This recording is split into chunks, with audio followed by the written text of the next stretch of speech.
पूजा शादी के बाद पहली बार अपनी बुआ सास से मिलने वाली थी। वो सोच रही थी उसके ससुराल वालों की तरह ही उनकी बुआ भी बहुत पैसे वाली होगी, इसलिए उसने बहुत सारे पकवान मिठाइयाँ बनवाई और पूरे घर को भी अच्छे से संभाल लिया था। पर जब बुआ जी आई तो उसके तो होश ही उड़ गए। ये है पिताजी की बहन, इनके कपड़े तो देखो, ऐसा लगता है जैसे इनके घर में खाने के भी पैसे नहीं होंगे। पता नहीं मैंने क्या क्या सोच लिया इनके बारे में। मुझे क्या पता था ऐसी होंगी बुआ जी। पर मुझे क्या, जैसी भी है मेरे ससुर की बहन है, जब तक यहाँ है मुझे ही इन्हें झेलना पड़ेगा। प्रेमा, तुम आ गई। कैसी हो बहन तुम? मैं बिल्कुल ठीक हूँ भैया। तुम तो मुझे भूल ही गई हो। ये मायका है तुम्हारा। जब तक पापा थे तुम हर महीने आती थी, पर अब नहीं। भाई को पराया मत करो बहन। अच्छा चलो, इस बार आई हो तो कुछ दिन रुक कर ही जाना। हाँ भैया, इस बार कुछ दिन रुक कर ही जाऊंगी। ठीक है, मैं निकलता हूँ, मुझे कुछ काम है। शाम को मिलता हूँ। जब तक पूजा बहू, बुआ जी की अच्छे से देखभाल करना। जी पिताजी। पूजा के ससुर अपने किसी काम से चले जाते हैं और पूजा के पति भी अपने काम पर चला जाता है। उनके जाने के बाद पूजा बुआ जी से अपने असली लहजे में बात करती है। पूजा बहू, मैं तुम्हारे लिए ये कुछ फल और कपड़े लेके आई हूँ। मैं तुमसे पहली बार मिल रही हूँ ना, इसलिए मेरा आशीर्वाद समझ के रख लो बहू। ये फल, इनकी हालत देख रही हैं आप?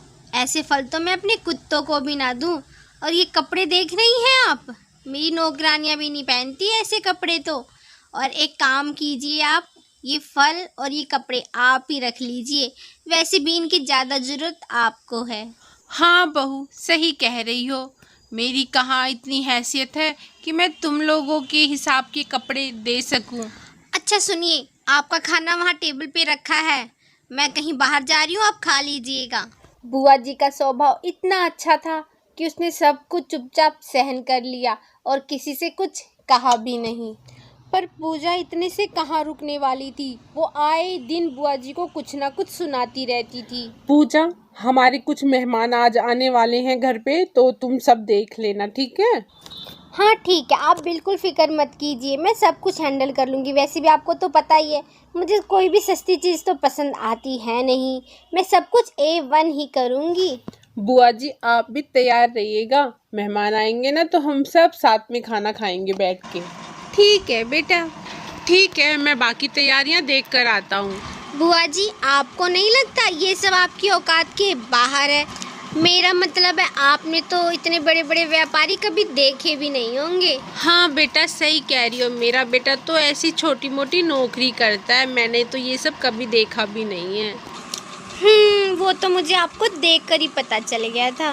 बुआ जी, एक काम करिएगा, जब शाम को सभी लोग मेहमान आएंगे तो आप कमरे से बाहर मत निकलिएगा। बोल दीजिएगा आपकी तबीयत नहीं ठीक है। लेकिन अभी तो बेटे ने कहा कि... उन्हें क्या पता कि कैसे सबको हैंडल करना है। और वैसे भी मैं नहीं चाहती कि आपकी वजह से हमें सबके सामने शर्मिंदा होना पड़े। ठीक है बहू, मैं नहीं आऊँगी, जैसा तुम कहो। मैं नहीं चाहती कि मेरी वजह से मेरे भाई और मेरे भतीजे को सबके सामने शर्मिंदा होना पड़े। शाम को सभी मेहमान आ जाते हैं, पर बुआ जी कमरे से बाहर नहीं आती हैं। पूजा के ससुर तो सिर्फ अपनी बहन को ही ढूंढ रहे थे पूरी पार्टी में। पूजा के ससुर ने पूजा को बुलाकर पूछा, बहू, तुम्हारी बुआ जी कहाँ रह गई? दिखाई नहीं दे रही है कहीं पर भी। जी पिताजी, वो क्या है ना कि उनकी तबीयत ठीक नहीं है। अगर उसकी तबीयत खराब है तो वो मुझे सबसे पहले बताती, लेकिन उसने मुझे नहीं बताया। और जब तक वो नहीं आएगी पार्टी में, मैं चैन से नहीं बैठूंगा। तुम्हें जाना है बुआ जी को ढूंढने या फिर मैं जाऊं? अरे अरे पिताजी, आप कहाँ जा रहे हैं? इतने बड़े बड़े रईस लोग आए हैं, आप उनको छोड़कर कहाँ बुआ जी को ढूंढने जाएंगे? मैं जाती हूँ ना, मैं बुला कर लाती हूँ बुआ जी को। जल्दी जाओ और बुआ जी को लेकर आओ। अगर वो नहीं आई तो तुम भी मत आना पार्टी में, समझी? आखिर में पूजा को बुआ जी को कमरे के बाहर लेकर आना ही पड़ा। भाई बहन की आंखों में सब कुछ देखकर समझ गया था कि क्या हुआ होगा। वो अचानक से खड़ा हुआ और कुछ कहने लगे। आज मैं आपको उस शख्स से मिलाना चाहता हूँ जिस शख्स की वजह से आज मैं यहाँ पर हूँ। अगर वो ना होता तो मैं आज यहाँ ना होता, और वो शख्स कोई और नहीं, मेरी बहन है। ये क्या कह रहे हैं पिताजी? ये कैसे हमारी मदद कर सकती है? ये तो खुद ही फटीचर है, ये हमें क्या पैसे देगी? अगर मेरी बहन ने अपनी पढ़ाई ना छोड़ी होती तो आज वो इस मकाम पे होती, लेकिन उसने मुझे पढ़ाने के लिए खुद की पढ़ाई छोड़ दी। उसने अपना घर तक गिरवी रख दिया और मुझे पैसे दिए जिससे मैं बिजनेस कर सकूं। आज मैं व्यापार में इतना आगे बढ़ चुका हूं कि हर इंसान मुझे जानता है, वो सिर्फ मेरी बहन की वजह से। और मेरी बहन ने आज तक मुझसे बदले में कभी कुछ नहीं मांगा। वो चाहे कितनी भी तकलीफ़ों से गुजर रही हो, पर कभी भी मुझसे कुछ नहीं मांगती। और अगर कोई भी मेरी बहन की इज्जत नहीं कर सकता तो ऐसे लोग मुझे मेरी ज़िंदगी में नहीं चाहिए। पूजा का सर शर्म से झुक गया। उसे अपने बर्ताव पर बहुत ही पछतावा होने लगा।